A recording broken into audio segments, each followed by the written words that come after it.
നാരായണ നാരായണ നാരായണ. ഓം. ശ്രീമദ് ഭാഗവത മഹാപുരാണം ദശമസ്കന്ധം പൂർവാർത്ഥം 24, 25, 26, 27 അധ്യായങ്ങളിലായിട്ട് ഗോവിന്ദാഭിഷേകം, ഗോവർദ്ധനോദ്ധാരണം, ഇന്ദ്രൻ്റെ അഹം തീർക്കൽ ഒക്കെ കാണിച്ചു തരാണ്. അപ്പോഴാണ് ഈ ഗർഗ മഹർഷി പറഞ്ഞതായിട്ടുള്ള ഈ നാരായണ സമോ ഗുണൈഹി എന്ന് എല്ലാവരോടുമായിട്ട് നന്ദഗോപർ പറയണുള്ളൂ ഗോപന്മാരോട്. പക്ഷെ എങ്കിലും അതെല്ലാവർക്കും അറിയാം. അപ്പം അതിനൊക്കെ ഒന്ന് വിസ്തരിച്ച് പറയുകയാണ് 4 അധ്യായങ്ങളിലായിട്ട്. 7ാമത്തെ വയസ്സിൽ നടന്നുള്ള ഒരു ലീലയാണ്. നന്ദഗോപര് 6 വയസ്സ് കഴിഞ്ഞു, 7 വയസ്സ് തുടങ്ങുന്നത്രേ ഉള്ളൂ.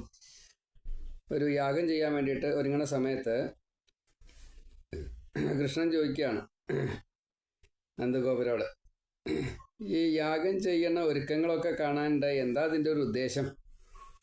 കൃഷ്ണൻ ജനിക്കുന്നതിൻ്റെ ഒരു 4-5 കൊല്ലം മുന്നെയാണ് ഒരു യാഗം ചെയ്തത്. അത് കഴിഞ്ഞാൽ പിന്നെ 12 വർഷം കഴിഞ്ഞിട്ടാണ് വീണ്ടും യാഗം ചെയ്യുക. അപ്പോൾ ആ യാഗം ചെയ്യുന്ന സമയത്താണ് ഈ കഥ എന്നാണ് സ്വതേ ആചാര്യന്മാർ സ്മരിക്കാറ്.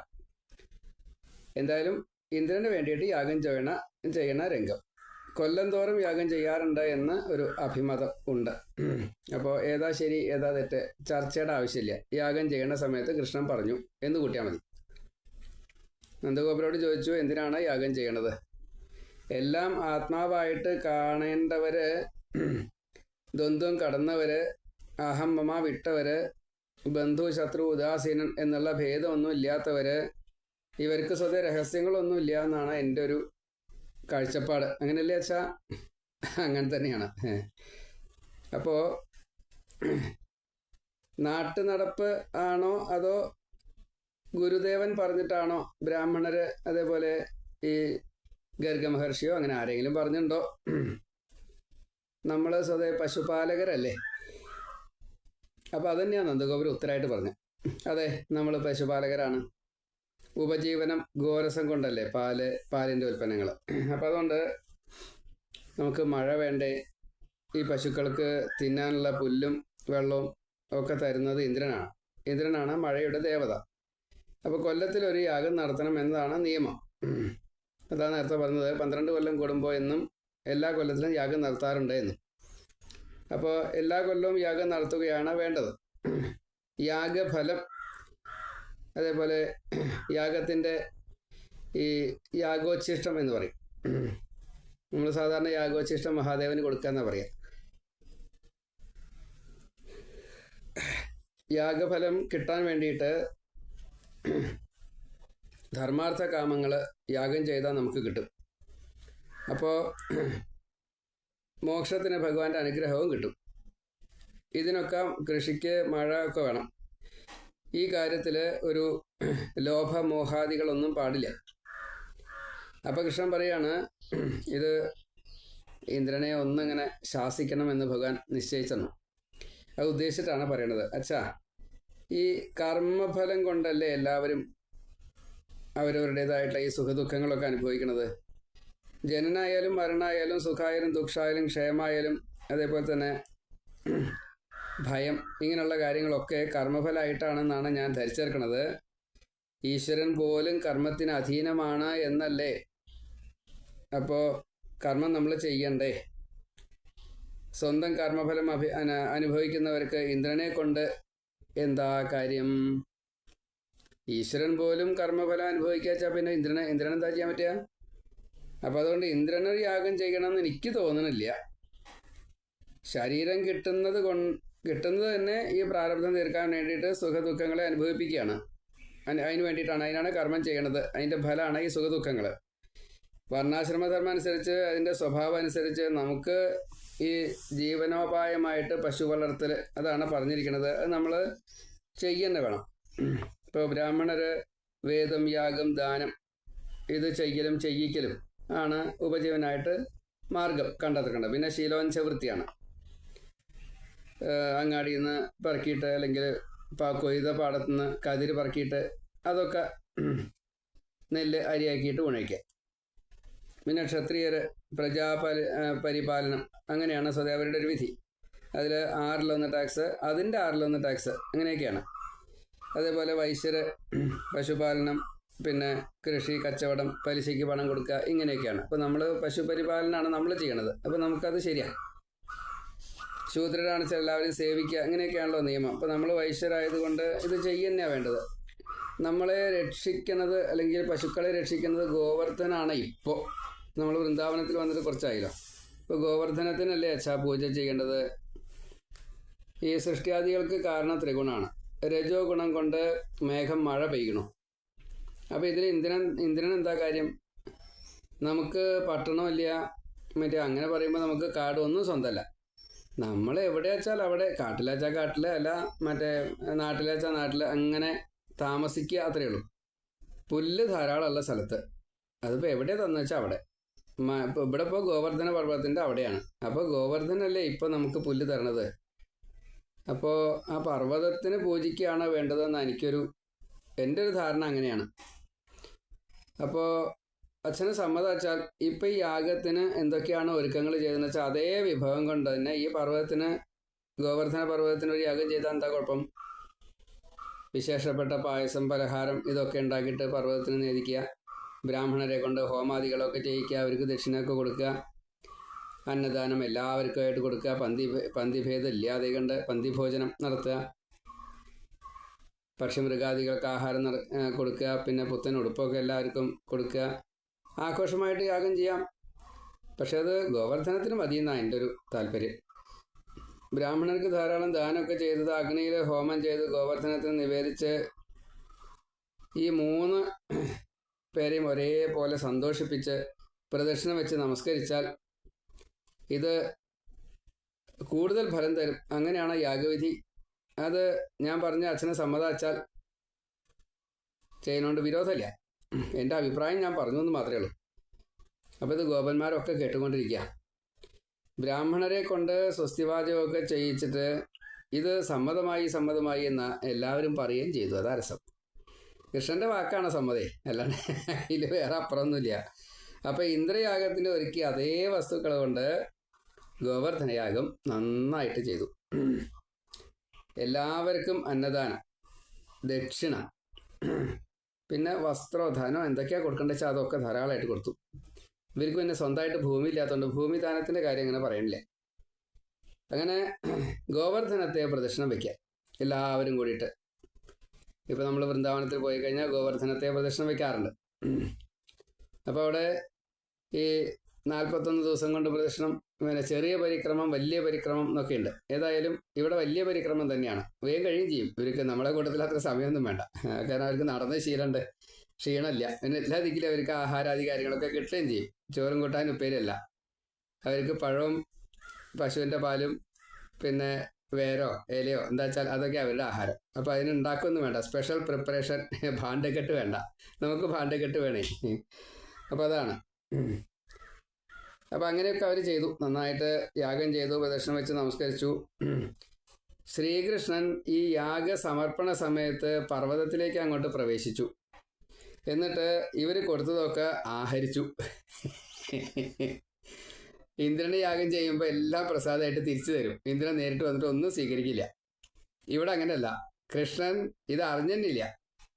ഒരാളും കൃഷ്ണനാണ് ഈ പർവ്വതത്തിലേക്ക് പ്രവേശിച്ചത്, ഇത് മുഴുവൻ ആഹരിച്ചത് എന്നുള്ളത്, കൃഷ്ണനാണെന്ന് മുഴുവൻ ആഹരിച്ചത് അത് മനസ്സിലായില്ല. പക്ഷെ എല്ലാവർക്കും സന്തോഷമായി.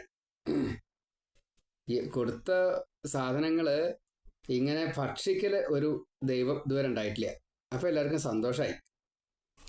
നമ്മൾ ഇതുപോലെ കൊടുത്തിട്ട് സ്വീകരിച്ച് വെച്ചാൽ അങ്ങനെ കാണാനില്ലാണ്ട് അയച്ചാൽ നമ്മൾ ചുണ്ടിയെടുക്കുകയാണ് ചെയ്യുക. അവർക്ക് ഇതിന് ക്ഷാമമില്ല. ഒക്കെ ഗോവർദ്ധനാണ് തരണതേ. അപ്പോൾ ഗോവർദ്ധനം തിരിച്ച് സ്വീകരിച്ചു, അത്രയേ ഉള്ളൂ. അപ്പോൾ ഇത് പ്രത്യക്ഷ സ്വീകാരമായതുകൊണ്ട് വലിയ ഭാഗ്യമായി. അപ്പോൾ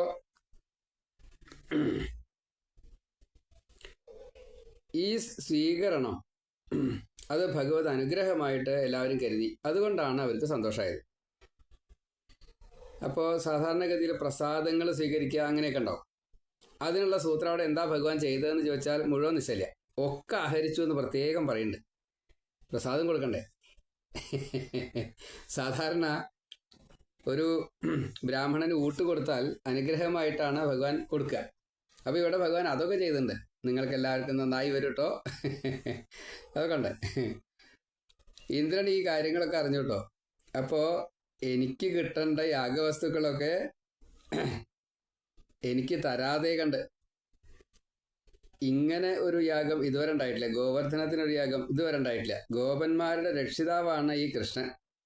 ഭഗവാനായിട്ടുള്ള കൃഷ്ണനോട് നേരിട്ട് കോപിച്ചു കഴിഞ്ഞാൽ എന്തെങ്കിലും ദോഷം സംഭവിക്കുമോ? അതിനെക്കുറിച്ച് ചിന്തിച്ചും കൂടിയില്ല. കാരണം മനുഷ്യനാട്യം കെട്ടിക്കഴിഞ്ഞാൽ മനുഷ്യനല്ലേ ആവുള്ളൂ, അതിൽ കൂടുതൽ ഉണ്ടാവില്ല എന്നേ മനസ്സിലാക്കിയുള്ളൂ ഇന്ദ്രൻ. അപ്പോൾ കൃഷ്ണൻ ആരാന്നുള്ളത് മനസ്സിലാക്കി കൊടുക്കണം എന്ന് തന്നെയാണ് കൃഷ്ണൻ്റെ ഉദ്ദേശം ഉണ്ടായിരുന്നത്. അതുകൊണ്ട് കാത്തിരുന്നു. ഇന്ദ്രന് ക്ഷമയൊന്നുമില്ല. ഇതാണ് കഴിഞ്ഞതോട് കൂടിയിട്ട് സംവർത്ത മേഘങ്ങളെ വിളിച്ചു, മഴ പെയ്ച്ചു. തുമ്പിക്കൈ കൊണ്ട് ഇങ്ങനെ ഒന്നിച്ച് ആന ഈ അഭിഷേകം ചെയ്യണ പോലെ ഞങ്ങൾ ഒരു സീൽക്കാരത്തോട് കൂടിയിട്ടാണ് വെള്ളം ഒന്നിച്ചിങ്ങനെ വന്നതേ. ആകാശത്തുനിന്ന് ഈ പ്രളയകാല മേഘങ്ങളാണ് സംവർത്ത മേഘങ്ങൾ. അത് ഒന്നിച്ച് മഴ പെയ്ത് കഴിഞ്ഞാൽ പർവ്വതമല്ല ഒക്കെ മുങ്ങിപ്പോവും അതിൽ. അങ്ങനെയാണ്. അപ്പം ഈ വനവാസികളായിട്ടുള്ള ഈ ഇടയർക്ക് ഒരു ലേശം ഐശ്വര്യം കിട്ടിയിട്ടുണ്ട്, അതിൻ്റെ അഹങ്കാരമാണ് എന്ന് ഇന്ദ്രൻ കണക്കാക്കുക. മനുഷ്യനായിട്ടുള്ള കൃഷ്ണൻ പറഞ്ഞത് ചെയ്തു. ഇന്ദ്രനെ അപഹസിച്ചു, അവമാനിച്ചു. ഈ ഇന്ദ്രൻ 3 ലോകത്തിന് അല്ലെങ്കിൽ 14 ലോകത്തിന് രാജാവാണ്. അപ്പോൾ കൃഷ്ണൻ്റെ കഴിവില്ലായ്മ ഒന്ന് ഗോപന്മാരെ ബോധ്യപ്പെടുത്തണം. ഇത് കൃഷ്ണൻ്റെ ഈ എല്ലാ വാക്കുകളും ഇതുപോലെ കേട്ട് കഴിഞ്ഞാൽ ദേവലോകത്തിന് ചില വിലയും നിലയൊക്കെ ഉണ്ട് എന്നുള്ള അറിയണ്ടേ. അത് അറിഞ്ഞോട്ടെ എന്ന് വിചാരിച്ചിട്ട് മഴ പെയ്യിച്ചു. ഗോകുലം വെള്ളത്തിനങ്ങോട്ട് മുക്കണം എന്നാണ് ഉദ്ദേശം. അപ്പോഴേക്കും വായുദേവൻ നല്ല കൊടുങ്കാറ്റും അങ്ങനെയുള്ള കാര്യങ്ങളൊക്കെ ചെയ്തു. ഒക്കെ ഇന്ദ്രൻ്റെ ആജ്ഞയാട്ടോ. വായുദേവന് അത്ര സമ്മതം ഉണ്ടോ എന്ന് വെച്ചില്ല. എന്തായാലും അതിവർഷം തുടങ്ങി. ഇടി, മിന്നൽ, ആലിപ്പഴം പോലെ തൂണിൻ്റെ വലുപ്പത്തിൽ മഴ. കുണ്ടും കുഴിയും കാണാതെയായി. വെള്ളം മൂടി. ഇവരൊക്കെ മഴ കൊണ്ടു. തണുത്ത് വിറച്ച് ഭയന്ന് ഗോപന്മാര്, പശുക്കൾ എല്ലാവരും ഒരേപോലെ കൃഷ്ണനെ ആശ്രയിക്കാൻ തുടങ്ങി. കൃഷ്ണ, ഇന്ദ്രൻ്റെ കോപം തടുക്കണേ, ഞങ്ങളെ രക്ഷിക്കണേ.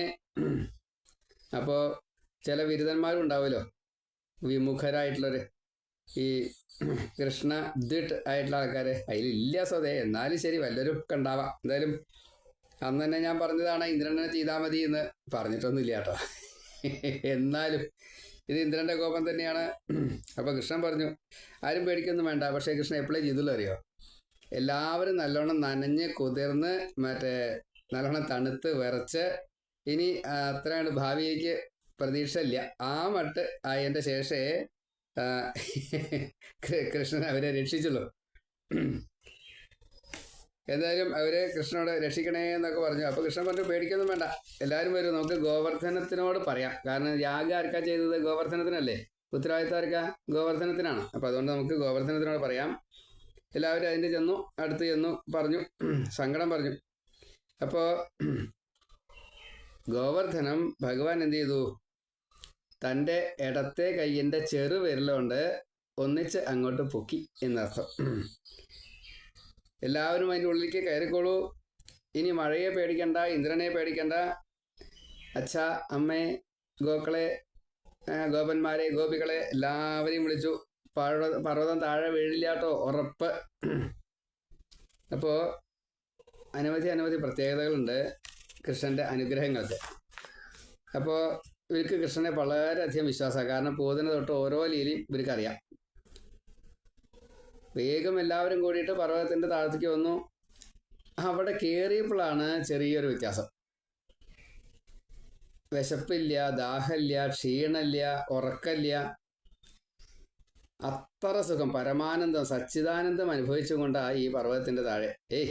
പണിയെടുക്കണ്ട, പശുക്കളെ നോക്കണ്ട, അവർക്കും ഇല്ല വിശപ്പും ദാഹമൊന്നുമില്ല. കറക്കണ്ട, തൈര് കടയണ്ട, ഈ ഗോരസങ്ങളിൽ വിറ്റിട്ട് കാശുണ്ടാക്കണ്ട. വളരെ സുഖം. അപ്പോൾ ഗോവർദ്ധനത്തിൻ്റെ ഉള്ളിൽ നിൽക്കുകയാണ് കൂടുതൽ നല്ലത്. അത്രയ്ക്ക് അങ്ങനെയാണ്. എന്തായാലും 7 ദിവസം ഇങ്ങനെ നടന്നു, ഇങ്ങനെ കഴിഞ്ഞു പോയി. അപ്പോൾ ഭഗവാനെ അവർ കണ്ട് തൊട്ട് അനുഭവിച്ച് ഭഗവാന്റെ വാക്കുകൾ കേട്ട് സംവദിച്ച് എത്രയാണ് അവർ സച്ചിദാനന്ദം അനുഭവിച്ചത് എന്ന് ചോദിച്ചാൽ അവർക്കറിയില്ല. 7 ദിവസം 7 സെക്കൻഡ് പോലെ കഴിഞ്ഞുപോയി. ആ സമയത്തേക്ക് ഇന്ദ്രൻ്റെ സ്റ്റോക്കിലുണ്ടായിരുന്ന വെള്ളം മുഴുവനെ കഴിഞ്ഞു. ഇനി ആദ്യം കടലിൽ നിന്ന് എടുത്തിട്ട് വേണം. ഇന്ദ്രൻ കുടുങ്ങി. ഇന്ദ്രൻ മനസ്സിലായി ഇത് ശ്രീരാമനല്ല, ഇത് കൃഷ്ണനാണ്. അതുകൊണ്ട് സാരഥി ഒന്നും കൂട്ടിയില്ല, മാതലിയാണ് സാരഥി. രഥം അങ്ങനെയൊക്കെ വേണേ, അതൊന്നും ധൈര്യം ഉണ്ടായില്ല, അതൊന്നും വേണ്ട. ഏതായാലും കാറ്റും മഴയൊക്കെ ഒഴിഞ്ഞു. ആ സമയത്ത് ഇന്ദ്രൻ അവിടേക്ക് വരികയാണ്. ആകാശമൊക്കെ തെളിഞ്ഞു കേട്ടോ, എല്ലാവർക്കും വലിയ സന്തോഷമായി. ഇന്ദ്രൻ വരാൻ തുടങ്ങിയതിൻ്റെ മുന്നത്തെ കുറച്ച് കാര്യങ്ങളാണ്. അവിടെ ആകാശം തെളിഞ്ഞു. ഭഗവാൻ എല്ലാവരോടും പറഞ്ഞു, നിങ്ങൾക്കാർക്കും ഒന്നും പറ്റിയിട്ടില്ലല്ലോ, ഒന്നും കുഴപ്പമൊന്നുമില്ലല്ലോ. ഞങ്ങൾക്ക് പരമാനന്ദമാണ്. എന്നാ ഇനി എല്ലാവരും കൂടി പുറത്തേക്ക് പോയിക്കോളൂ. ഇനി പുറത്തേക്ക് പോകണ്ട കൃഷ്ണ, ഇവിടെ നിന്നാൽ മതി. എന്താ വെച്ചാൽ ഒരു പണിയും വേണ്ട, സുഖവഴി. അപ്പോൾ ഭഗവാൻ പറഞ്ഞു, എല്ലാവരും പുറത്തേക്ക് കിടന്നോളൂ, ഇതാ ഈ പർവ്വതം താഴെ വയ്ക്കാൻ പോവുകയാണ്. മഴയൊക്കെ പോയിണു. അപ്പോഴേക്കും എല്ലാവരും പുറത്തേക്ക് കിടന്നു. അപ്പോൾ അവിടെ അതിലേറെ സുഖമായിട്ടുള്ള അന്തരീക്ഷമാണ്. പിന്നെ എല്ലാവരും പുറത്തേക്ക് കിടന്നപ്പോൾ ഭഗവാൻ ആ പർവ്വതം നേരെ താഴത്തേക്ക് വെച്ചു. 7 ദിവസം കഴിഞ്ഞു പോയതാ, അറിഞ്ഞില്ല. കനത്ത മഴയാണ്, എന്നിട്ട് ഒന്നും നഷ്ടമായിട്ടില്ല. അപ്പോൾ ഒന്നും നഷ്ടമായിട്ടില്ല എന്നറിഞ്ഞപ്പോൾ ഗോപന്മാരുടെ സന്തോഷം എത്രയാ ചോദിച്ചാൽ നിശ്ചില്ല, അത്രയും കൂടുതലാണ്. സാധാരണ വെള്ളപ്പൊക്കം ഉണ്ടായി കഴിഞ്ഞാൽ പലതും നശിച്ചു പോകും. അവരുടെ എൻ്റെ വീട് എന്തൊക്കെയാ വെച്ചാൽ അതൊക്കെ പോകും. അതൊന്നും ഉണ്ടായില്ല. അപ്പോൾ എല്ലാവരും കൃഷ്ണനെ വളരെയധികം എങ്ങനെയൊക്കെയാ ആലിംഗനം ചെയ്യുകയാണോ ചെയ്ത്, നമസ്കരിക്കുകയാണോ ചെയ്ത്, കെട്ടിപ്പിടിക്കുകയാണോ ചെയ്ത്, മറ്റേ ഉമ്മ വയ്ക്കുകയാണോ ചെയ്ത്, പലതും ചെയ്തു. എന്നുവെച്ചാൽ കൃഷ്ണനിലേക്ക് കൂടുതൽ ഇങ്ങോട്ട് അടുത്തു എന്നർത്ഥം എല്ലാവരും. അത് എങ്ങനെയൊക്കെയാ പറ്റുക അങ്ങനെയൊക്കെ ചെയ്തു. ഈ 110 കോടി വലിയ സംഖ്യയാണ് യാദവന്മാർ. ഗോകുലത്തിലുള്ള എല്ലാവരും എത്രയാ ചോദിച്ചാൽ മുഴുവൻ നിശ്ചയില്ല, പറയാൻ പറ്റില്ല, അത്രയും കൂടുതലുണ്ട്. അവരെല്ലാവരും ഇവിടെ വന്നിട്ട് കൃഷ്ണനെ ആലിംഗനം ചെയ്യണോ, കൃഷ്ണൻ അവരിൽ നിന്ന് ആലിംഗനം നേടാൻ വേണ്ടിയിട്ട് അങ്ങോട്ട് പോയിണ്ടാവും. എന്നാലേ അത് നടക്കുള്ളൂ, അത്രയ്ക്ക് കൂടുതലുണ്ട്. ഏതായാലും അത് ചെയ്തു. കൃഷ്ണന്റെ മഹത്വം എല്ലാവരും അനുഭവിച്ചു. പരമാനന്ദം സച്ചിദാനന്ദം അനുഭവിച്ചു. ആ സമയത്ത് ഈ മറ്റ് ദേവന്മാരൊക്കെ പുഷ്പവൃഷ്ടി, നൃത്തം, വാദ്യം, കൊട്ട്, പാട്ട്, കൃഷ്ണകഥകൾ പാടൽ, ഇങ്ങനെ പലതും അവിടെ സാധാരണക്കാരും ബ്രാഹ്മണർ വേദം ചൊല്ലൽ, ഇങ്ങനെ പലതും ഉണ്ടായി. അപ്പോൾ എല്ലാവരും കൂടിയിട്ട് ഈ കൃഷ്ണൻ, ഇതിൻ്റെ ലീലയാണല്ലോ അത്. കൃഷ്ണൻ ഇങ്ങനെ ഒരു ലീല കാണിച്ചത് മനുഷ്യരാൽ സാധ്യമല്ല. 7 വയസ്സുള്ളൊരു ഉണ്ണി ഈ പർവ്വതം ഒരു ചെറുവരലിൻ്റെ മുകളിൽ പൊക്കി പിടിക്കുക. ഇത്രയും വലിയ പ്രളയകാല മഴമേഘങ്ങൾ ഇങ്ങനെ മഴ പെയ്തിട്ട് ഒരു പ്രശ്നമില്ലാതെ കണ്ടതിനെ പരിഹരിച്ചില്ലേ. അപ്പോൾ കൃഷ്ണ ആരാ? നന്ദഗോപരെ, ഈ കൃഷ്ണ ആരാ ഒന്ന് പറയൂ. നമ്മുടെ വംശത്തിൽ ഇങ്ങനെ ഒരാൾ ഉണ്ടായിട്ടില്ലല്ലോ, ഇനി ഉണ്ടാവുമെന്ന് തോന്നണില്ല. അപ്പോൾ എത്ര അസുരന്മാരെയാണ് കൊന്നത്? 7 വയസ്സല്ലേ ആയുള്ളൂ. ഈ ഉണ്ണി ഇതാ പർവ്വതം പൊക്കിയെടുക്കണു. പൂതന, ശകടാസുരൻ, തൃണാവർത്തൻ, മറ്റേ അതേപോലെ തന്നെ ദാമോദരനായിട്ടുള്ള ലീല, വത്സനെ കൊന്നു, ഭഗനെ കൊന്നു, അഖനെ കൊന്നു, കാളിയമർദ്ദനം ചെയ്തു, ബലരാമൻ ധേനുകനെ കൊന്നു, പ്രലംബനെ കൊന്നു. ഈ ഗോകുല രക്ഷ ചെയ്യുന്നത് അസാമാന്യമായിട്ടുള്ള ഈശ്വര ഭാവമുള്ള ഇവർ രാമൻ കൃഷ്ണൻ ഇവരാരാ? അപ്പോൾ നന്ദഗോപര് കുറച്ചു നേരം ധ്യാനം മിണ്ടാതെ നിന്നു. അതിനുശേഷം ഗർഗമഹർഷി പറഞ്ഞ ചില കാര്യങ്ങളെ ഓർത്തു. നാമകരണം ചെയ്ത സമയത്ത് ഗർഗമഹർഷി ജാതകം വായിച്ചിട്ടുണ്ട്. ഞാൻ അവരുടെ ജാതകം ഒന്ന് വായിക്കാം, അത് കേട്ടാൽ നിങ്ങളുടെ സംശയമൊക്കെ തീരും എന്ന് പറഞ്ഞു. ഇപ്പം നമ്മളെപ്പോലെ പുസ്തകം നോക്കിയിട്ട് വായിക്കൊന്നും വേണ്ട കേട്ടോ, അത് ഉള്ളുന്നിങ്ങോട്ട് വരും. കാരണം അത് മാത്രമേ മനനം ചെയ്യാനുള്ളൂ, വേറെ ഒന്നുമില്ല. നന്ദഗോപർ അങ്ങനെയാണ്. അപ്പോൾ ഓരോ യുഗത്തിലും ജനിക്കുന്നതായിട്ടുള്ള ഈ ഉണ്ണി കൃതയുഗത്തിൽ വെളുപ്പായിട്ട്, ത്രേതായുഗത്തിൽ ചുവപ്പായിട്ട്, ദ്വാപരയുഗത്തിൽ മഞ്ഞയായിട്ട്, ദ്വാപരാന്ത്യത്തിൽ കറുപ്പായിട്ട്, അതല്ലെങ്കിൽ കലികാലത്തിൽ കറുപ്പായിട്ട്. കലികാലത്തിൽ അവതാറില്ല, അതുകൊണ്ടാണ്. അപ്പോൾ ഉണ്ണിക്ക് കൃഷ്ണൻ എന്ന് പേരിടുന്ന സമയത്ത് ഈ കാരണങ്ങളൊക്കെ പറയുണ്ടായി. വാസുദേവന്റെ പുത്രനായിട്ട് ജനിച്ചിട്ടുണ്ട് അത്രേ പണ്ട്. അപ്പോൾ വാസുദേവൻ എന്നും പേരിട്ടു. നമ്മൾ അങ്ങനെയാണ് കൃഷ്ണ വാസുദേവ എന്നൊക്കെ വിളിക്കണത്. പിന്നെ ഗുണം, കർമ്മം ഇതൊക്കെ കൂടി കണക്കാക്കുമ്പോൾ അനവധി രൂപമുണ്ട്, പേരുണ്ട്. അതേപോലെ എല്ലാവർക്കും ഇതേപോലെ ഈ ജ്ഞാനം ഉണ്ടായിക്കൊള്ളണമെന്നില്ല. എനിക്ക് ഗർഗമഹർഷി ജ്ഞാനം തന്നിട്ടുണ്ട്. ഈ ഉണ്ണി എല്ലാ ശ്രേയസ്സും നമുക്ക് എല്ലാവർക്കും തരും, ഒരാപത്തും ഉണ്ടാവാതെ കണ്ട് രക്ഷിക്കും. അതേപോലെ അരാജകാവസ്ഥ ഉണ്ടായുള്ള സമയത്ത് കള്ളന്മാരെയൊക്കെ തോൽപ്പിച്ച് പ്രജാരക്ഷ ചെയ്തിട്ടുണ്ട്. അത് പൃഥുവിനെ ഉദ്ദേശിച്ച് പറഞ്ഞതാ. സ്നേഹിച്ചാൽ ശത്രുഭയം പോലും ഉണ്ടാവില്ല, നിങ്ങളെ രക്ഷിക്കും. ഈ കൃഷ്ണനെ ആരാണോ ദ്രോഹിക്കുന്നത് അവരെ കൃഷ്ണൻ ശിക്ഷിക്കുകയും ചെയ്യും. ഈ ഉണ്ണി ശ്രീ കീർത്തി പ്രഭാവം ഇങ്ങനെ പലതും ഗർഗമഹർഷി പറഞ്ഞതാണ്. നന്ദഗോപരെ നാരായണ സമനാണ് കേട്ടോ. ഈ ഉണ്ണിയുടെ പ്രവൃത്തി കൊണ്ട് അത്ഭുതപ്പെടണ്ട, സംശയിക്കണ്ട. ഇങ്ങനെ പറഞ്ഞിട്ടാണ് ഗർഗമഹർഷി അന്ന് പോയത്. അന്ന് മുതൽ ഞാൻ കൃഷ്ണനെ നാരായണനായിട്ടാണ് കാണുന്നത്. നിങ്ങൾ കൂട്ടുകാരായിട്ടോ അല്ലെങ്കിൽ ഓരോരുത്തർ ഓരോ തരത്തിലാണല്ലോ കൃഷ്ണനെ കാണുന്നത്, ആ തരത്തിലാണ് നിങ്ങൾ കാണുന്നത്. പക്ഷെ ഞാൻ കാണുന്നത് ഇത് ഈശ്വരൻ തന്നെയാണ്. അപ്പം അന്ന് മുതൽ എല്ലാവരും കൃഷ്ണനെ ഈശ്വരനായിട്ടാണ് കാണുക. ശ്രീ സുബ്രഹ്മണ്യ പറയുക, ഞാൻ ആ കൃഷ്ണനെ ഒന്നാണ് നമസ്കരിക്കട്ടെ. എല്ലാവരും സന്തോഷിച്ച് കൃഷ്ണനെ പൂജിക്കുന്ന ആ സമയത്ത് ശ്രീ ശുക ബ്രഹ്മർഷി കഥ പറയണതിൻ്റെ മുന്നേ ഗോവിന്ദനായിട്ട് അഭിഷേകം ചെയ്തിട്ടില്ല. ഇന്ദ്രൻ വരാൻ പോണേ ഉള്ളൂ, ആകാശഗംഗ വരണേ ഉള്ളൂ, ഈ കാമധേനു വന്നിട്ടില്ല. ആ സമയത്ത് ഗോവിന്ദ ഗോവിന്ദ എന്ന് പറഞ്ഞ ശ്രീ ശുക ബ്രഹ്മർഷി ആ കൃഷ്ണനെ നമസ്കരിച്ചു. ഗോവിന്ദായ നമോ നമ. ഈ ഗോവിന്ദൻ നമ്മളെ രക്ഷിക്കുമാറാകട്ടെ. വീണ്ടും കഥ പറയുകയാണ്. ഇന്ദ്രന് അവിടെ ഇങ്ങനെ പോരാൻ തയ്യാറായിട്ട് നിൽക്കുകയാണ്. ഒറ്റയ്ക്ക് പോരാൻ ധൈര്യമില്ല, രഥം പറ്റില്ല, മാതലി വേണ്ടെന്നാണ് നമ്മൾ പറഞ്ഞു വെച്ചത്. കാമധേനുവിനെ കൂട്ടി, ഗംഗയും കൂട്ടി. അങ്ങനെ ഗോകുലം രക്ഷിച്ചതായിട്ടുള്ള കൃഷ്ണനോട് മാപ്പ് പറയാൻ വേണ്ടിയിട്ട് ഗോക്കളെ മേയ്ക്കുന്നതായിട്ടുള്ള കൃഷ്ണനെ, ഗോക്കള കാമധേനു മറ്റേ ഗോക്കളുടെ മാതാവാണ്, ആ ഗോമാതാവിനെ തന്നെ കൂട്ടി ഇവിടെ എത്തി ഭഗവാനെ സ്തുതിച്ചു. നല്ലോണം സ്വകാര്യമായിട്ടാണ് സ്തുതിച്ചതെന്ന് പ്രത്യേകം പറയുന്നുണ്ട്. നേരിട്ടല്ല, എല്ലാവരെയും മുമ്പിൽ വെച്ചിട്ടല്ല, ഇത്തിരി മാറി നിന്നിട്ട് കൃഷ്ണനെ മാറ്റി നിർത്തി എന്നിട്ടാണ് സ്തുതിക്കുന്നത്. ഭഗവാനെ അങ്ങയ്ക്ക് രജസ്തമസ്സുകളില്ല, ത്രിഗുണാതീതനാണ്, ജ്ഞാനാനന്ദമയനാണ്, പരിപൂർണതമനാണ്, ശരീരാഭിമാനമില്ല, കാമാദികളില്ല, സൃഷ്ടാദികൾ ചെയ്യണു, നിയന്ത്രിക്കുന്നു, സാക്ഷിയായിട്ട് എല്ലാം ഉപദേശിക്കുന്നു. ഞാൻ ഇന്ദ്രൻ ത്രിലോകാധിപതിയാണ്, മിഥ്യ അഭിമാനിയാണ്, എന്നെ പോലെ അഹം വന്നവർക്ക് ശിക്ഷ ഭഗവാന്റെ ഒരു നിയോഗമാണ്. ദുഷ്ടരെ നിഗ്രഹിച്ച് ശിഷ്ടരെ അനുഗ്രഹിക്കല്, ഇതിനായിട്ട് സ്വേച്ഛോപാത്തവപുമായിട്ട് ഭഗവാൻ ഇവിടെ ഈ ഭൂമിയിൽ വന്നതാണ്. എല്ലാ ലീലകളും അങ്ങ് കാണിക്കുന്നുണ്ട്. ഏതൊക്കെയാണ് ശരി ഏതൊക്കെയാണ് തെറ്റ് എന്നുള്ളത് പണ്ഡിതന്മാർക്ക് പോലും കൃത്യമായിട്ട് മനസ്സിലാക്കാൻ സാധിക്കുന്നില്ല. സ്വയം പ്രകാശിതനായിട്ടുള്ള ഭഗവാനെ അങ്ങയുടെ ഈ അഗോചരത്വം, ഇന്ദ്രിയങ്ങളെ കൊണ്ട് കാണാൻ സാധിക്കാത്ത ഈ അവസ്ഥ, അത് അന്തര്യാമിയായിട്ടുള്ള പരമാത്മാവായിട്ടുള്ള ഭഗവാനായിട്ടുള്ള കാരണരൂപനായിട്ടുള്ള ജ്ഞാനസ്വരൂപനായിട്ടുള്ള സർവേശ്വരനായിട്ടുള്ള പരമഗുരുവായിട്ടുള്ള അനന്യ ശരണാഗതി പ്രാപിക്കുന്ന ഓരോരുത്തരെയും അനുഗ്രഹിക്കുന്നതായിട്ടുള്ള ഭഗവാനെ ഞാനും അങ്ങയെ നമസ്കരിക്കുന്നു. എനിക്കും അങ്ങ് അനുഗ്രഹം തരണം. പ്രത്യേകം ഇങ്ങനെ പറയാ. ഓരോന്നിങ്ങനെ പറഞ്ഞ് സ്തുതിച്ചപ്പോൾ ഭഗവാൻ പറഞ്ഞു, മതി സ്തുതിച്ചത്, എനിക്ക് വേറെ പണിയുണ്ട്, ഇവിടെ കുട്ടികളുടെ കൂടെ കളിക്കാറുണ്ട്. ഭഗവാൻ പറഞ്ഞു, ഇന്ദ്ര ഇനി ഇങ്ങനെ അഹങ്കാരം കാണിക്കരുത് കേട്ടോ.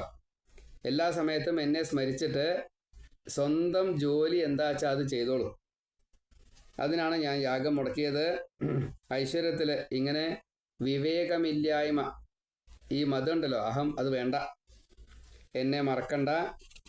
സമ്പത്ത് ഇങ്ങനെ മതം കാരണം സമ്പത്ത് കൊണ്ട് മതം വരുന്നുണ്ട് എങ്കിൽ ഞാൻ അതിനെ ഇങ്ങോട്ട് വലിക്കും, പിന്നെ അങ്ങക്ക് അത് കിട്ടില്ല കേട്ടോ.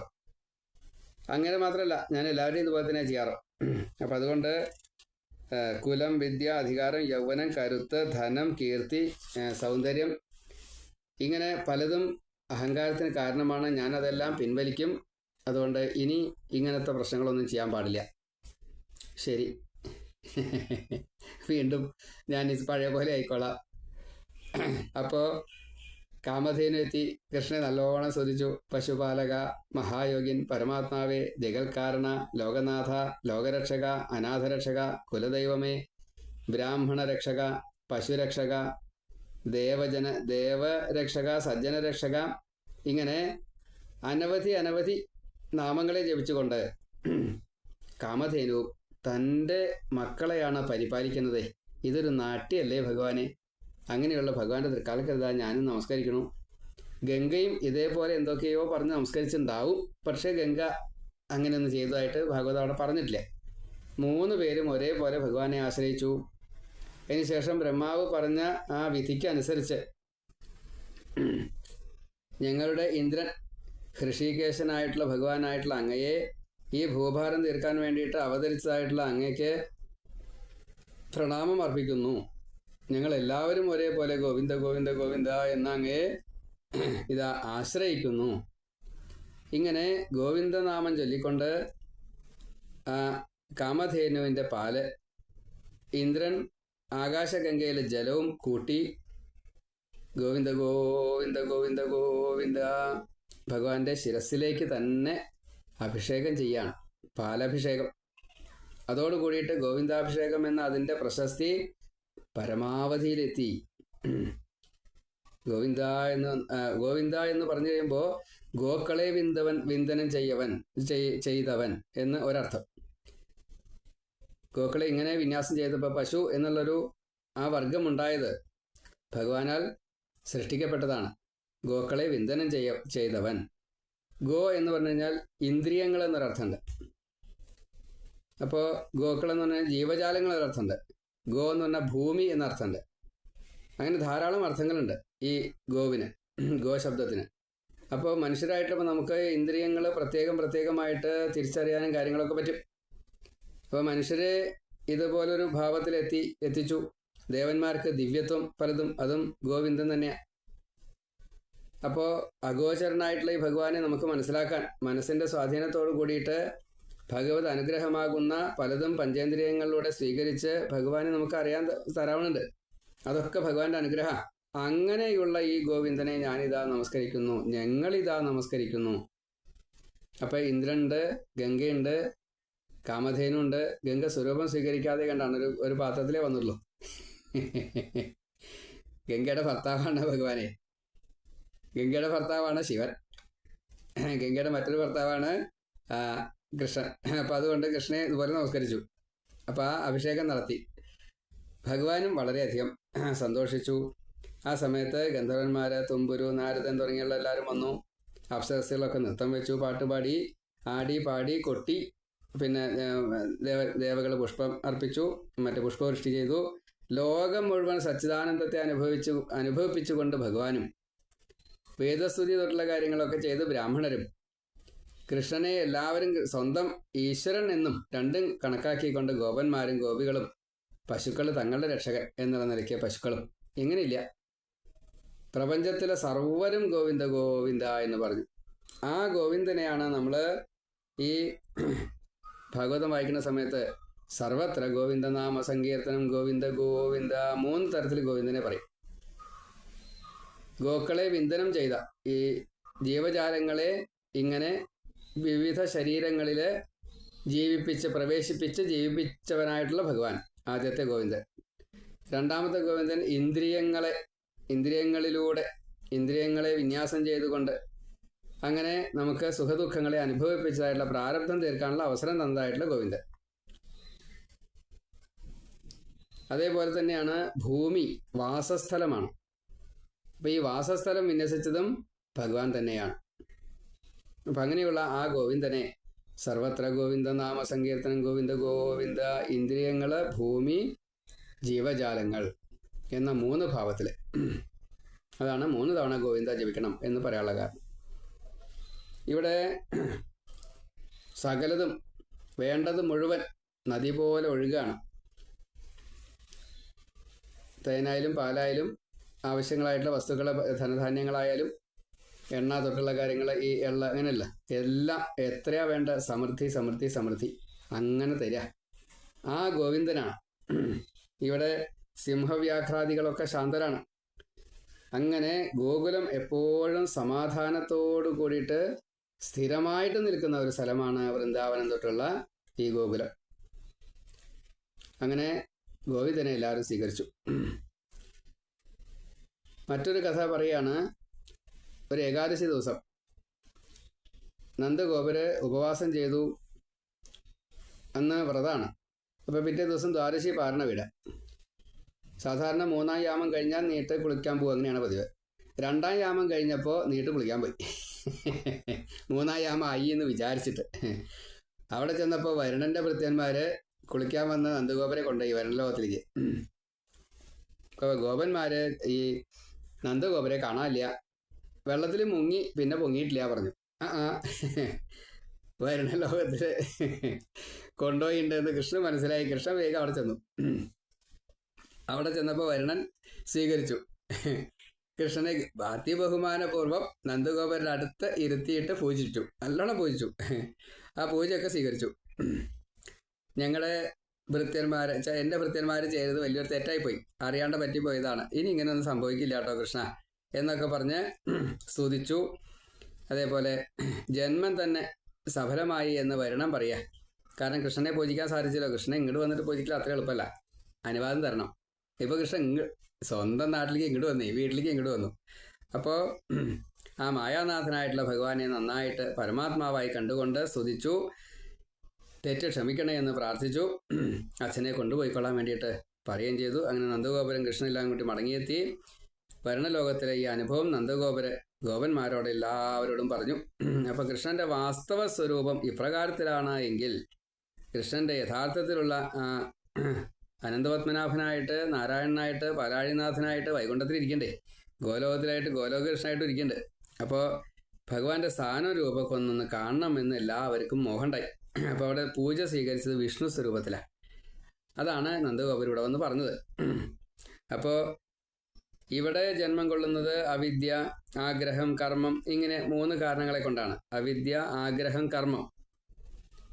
ഒന്ന് അജ്ഞാനം, മറ്റത് കാമം, മറ്റത് കർമ്മം. അതുകൊണ്ടാണ് ഈ ശരീരം കിട്ടിയത്. കാരണം പ്രാരബ്ധം അനുഭവിക്കാനുള്ളതാണ്. ഏറ്റവും ഉത്കൃഷ്ടമായതും നികൃഷ്ടമായതും ഈ സംസാരവും ഇതുകൊണ്ട് കിട്ടുക ചെയ്യാം. കർമ്മം വളരെ പരിശുദ്ധമാണെങ്കിൽ ഏറ്റവും ഉത്കൃഷ്ടമായിട്ടുള്ള അവിടേക്ക് നമ്മളെത്തും.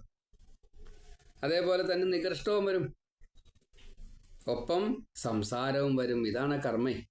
അപ്പം അതുകൊണ്ട് അവിദ്യയിൽ നിന്നാണ് ഈ ആഗ്രഹം ഉണ്ടാവുക. ആഗ്രഹം നേടാൻ കർമ്മം ചെയ്യാണ്. അതേപോലെ കർമ്മഫലം കിട്ടിക്കഴിഞ്ഞാൽ സുഖദുഃഖങ്ങൾ, ഇത് സംസാരം ആവർത്തിക്കാനുള്ള കാരണവും സംസാരം മുക്തിക്കുള്ള കാരണവുമാവും. ഇപ്പോൾ ഗോപന്മാർക്ക് ഈ ഇങ്ങനെയുള്ള ഒരു ജ്ഞാന അവസ്ഥ അവർക്ക് എത്തിക്കാൻ പറ്റുമോ? അവർക്ക് എത്തിക്കാൻ പറ്റില്ല. എന്താ കാരണം? അതല്ല അവർക്ക് വേണ്ടത്. അവർക്ക് ഭഗവാൻ പൂർവ്വജന്മത്തിൽ അനുഗ്രഹിച്ചു കൊടുത്തത് ഇവിടെ കൃഷ്ണനുമൊത്തുള്ള സുഖവാസമാണ്. ആ സുഖവാസത്തിൽ ഈ നിയമങ്ങളോ കെട്ടുപാടുകളോ ഒന്നുമില്ല. ഫ്രീഡമാണ്, ഫുൾ ഫ്രീഡം ആണ്. അപ്പം അങ്ങനെയുള്ള ആ നന്ദഗോപരെ ഇപ്രകാരത്തിൽ കൃഷ്ണൻ അനുഭവിപ്പിച്ചത്, വരുണനാൽ പൂജിപ്പിക്കപ്പെട്ടു കൃഷ്ണൻ എന്നുള്ളത് അനുഭവിപ്പിച്ചത് അതേപടി ഇവിടെ വന്നിട്ട് പറഞ്ഞപ്പോഴാണ് ഇവർക്ക് വൈകുണ്ഠം കാണണം എന്നൊരു മോഹം ഉണ്ടായത്. വൈകുണ്ഠം ചെന്ന് കണ്ടു. അവിടെ ചെന്ന് കണ്ടപ്പോൾ എല്ലാവരും കാളിന്തിയെ കുളിക്കാൻ വരും, അങ്ങനെയാണ് കൊണ്ടുപോയത്. കാളിന്തി എല്ലാവരും മുങ്ങി. ബ്രഹ്മഹൃതം എന്നൊരു സ്ഥലമുണ്ട്, അവിടെ മുങ്ങി. എന്നിട്ട് വൈകുണ്ഠം കാട്ടിക്കൊടുത്തു. അവിടെ എത്തിച്ചെന്നപ്പോൾ വേദങ്ങൾ, മറ്റേ നദികൾ, മുനികൾ, ദേവന്മാർ, പിതൃക്കൾ, മറ്റേ പർവ്വതങ്ങൾ, ഭൂമി, മറ്റ് ലോകങ്ങൾ, വിദ്യകൾ, എല്ലാവരും ഒരേപോലെ രൂപം സ്വീകരിച്ചുകൊണ്ട് ഭഗവാനെ സ്തുതിക്കുക. ശിവന്റെ, ബ്രഹ്മാവുണ്ട്, ഇന്ദ്രാദികളുണ്ട്, എല്ലാവരും ഉണ്ട്. അവിടെ അനവധി നിയമങ്ങളാണ്. ഇതൊക്കെ സ്തുതിക്കുന്നത് കേട്ടപ്പോഴേ ഇവർ പരിഭ്രമിച്ചു. സത്യം പറഞ്ഞാൽ സന്തോഷിച്ചു. കൃഷ്ണന്റെ മുഖം നാരായണന്റെ കിടപ്പും അനന്തന്റെ മേലെ ഇങ്ങനെ കിടക്കുന്നുണ്ട് കൃഷ്ണൻ. പക്ഷെ വേഷഭൂഷാദികളൊക്കെ വിഷ്ണുവിൻ്റെയാണ്. മുഖം മാത്രമേ കൃഷ്ണന്റെ കാണാറുള്ളൂ. കൃഷ്ണൻ ചിരിക്കണമൊക്കെ ഉണ്ട്, പക്ഷെ അതുകൊണ്ട് കാര്യമില്ല, അങ്ങോട്ട് ചെല്ലാന്ന് പറഞ്ഞില്ല. മിണ്ടരുത് എന്നൊക്കെ കാവൽക്കാർ, പാർഷദന്മാർ, അനവധി ആൾക്കാർ ഒരേപോലെയാണ്. അവർക്കത് കണ്ടപ്പോൾ അത് വേണ്ട, തിരിച്ചു പോകുന്നവർ. കൃഷ്ണ മതി, പോവുക. അപ്പം കൃഷ്ണൻ ആ മായ മറിച്ചു. ഇവർ ഉറക്കത്തിൽ അതൊക്കെ കണ്ടതേ. എന്തായാലും തിരിച്ചിവിടെ എത്തിച്ചു. എല്ലാവരും കൃഷ്ണനെ ആശ്രയിച്ചു. ഇനി ഇങ്ങനത്തെ ഒന്നും കാണിക്കണ്ട കേട്ടോ ഭഗവാൻ, നമുക്ക് ഒരുമിച്ച് ഇവിടെ കൂടാട്ടോ, അത് മതി. ഫ്രീഡം വേണം. കൃഷ്ണനായിട്ട് ഇടപെടാനും സംവദിക്കാനും കളിക്കാനും കൂട്ടുകൂടാനും പലതും ഉണ്ടല്ലോ. ഈ ഗോപികൾക്കാച്ച അങ്ങനെ, ഗോപന്മാർക്കാച്ച അങ്ങനെ. ഇങ്ങനെ വൈകുണ്ഠം എല്ലാവർക്കും കാട്ടിക്കൊടുത്തു ഭഗവാൻ സ്വലീല കൊണ്ട്. ഇനി അതിന് ശേഷമാണ് ഗോപികളെ പ്രത്യേകമായിട്ട് സന്തോഷിപ്പിക്കുന്നത്. അത് രാസലീല അനുഭവിച്ചുകൊണ്ടാണ്. നമുക്കത് അടുത്തതിൽ പറയാം. സർവത്ര ഗോവിന്ദനാമ സങ്കീർത്തനം. ഗോവിന്ദ ഗോവിന്ദ, നാരായണ നാരായണ നാരായണ.